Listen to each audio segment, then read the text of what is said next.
we need something on water resource management to be part of the guidelines. How do we do that? Is it harvesting of water alone?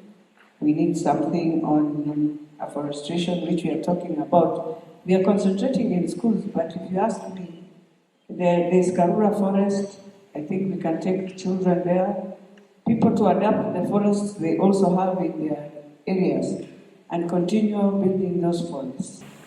Sticking to tree planting, which was always a hassle for some of us who come from areas that have enough trees or excess trees. We don't know where to take them. But every financial year I was being forced to quote where I will plant trees which are eaten by cows in the schools. The guidelines now at least bring in other areas that we can look into, like the biogas. I'm still not sure why if I drill a borehole, there's a tag down there that borehole, one has to commit that it is used, the water is used to, the site is located near a tree nursery. Because it looks like that's a requirement. Does it mean every borehole, the basic requirement for it to be drilled is a tree nursery? In schools, most of them use wood well. And that means cutting down numerous trees in the localities where they are. About 10 years ago, when I was member of parliament, my country made a proposal to the board to have what I think was the first of its kind, biodigester in the gas body secondary school. I think at that time, the board had never had anything like that.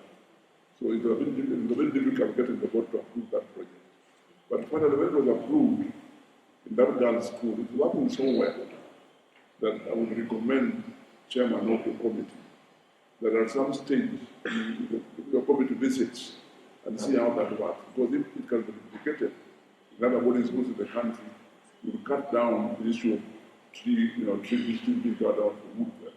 Before we sent proposals, there was one time I included in my proposal to plant trees in a hospital, and it was declined. And they said that we only focus for within the schools, so maybe they should be able to allow for us. But I think the array, especially for me, solar, biogas, and gas. I don't know, there's biogas and then there is gas. I don't know whether gas is included. Because now there is piped gas. In one of my schools, we have done the bulk LPG, which I think should be covered under this as well. Or maybe we can cover it under normal programming. Because our typical schools, parents cut trees to take to schools, which is against what we are campaigning for. To green the place can never be green only from the school or green from some public land, unless you are talking about forest reserves which are there, but how many forest areas do we have in this country? So we need to mitigate this through also issuance of seedlings to the public through the chiefs or the Ngao group during the time of planting. Because unless we are going to support the farmers, then we shall only be talking about trees in schools, trees in public places. I think that recommendation of how do we handle the arid and semi-arid region of this country. If we are to look at the 15 billion, the way it's been designed, we are looking at huge opportunities of almost 50%.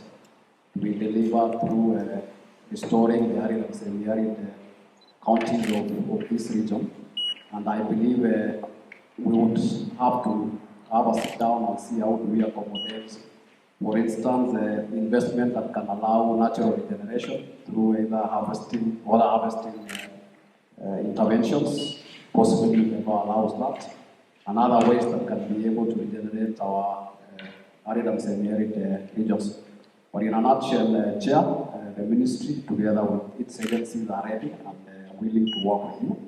I think we want also to record our huge appreciation of this committee together with the NCDF fund, because it's basically coming in to support the ministry and the government generally in achieving its restoration agenda. Decisions on scope, budget and timelines, providing strategic directions and resolving issues that may arise when we're implementing the project.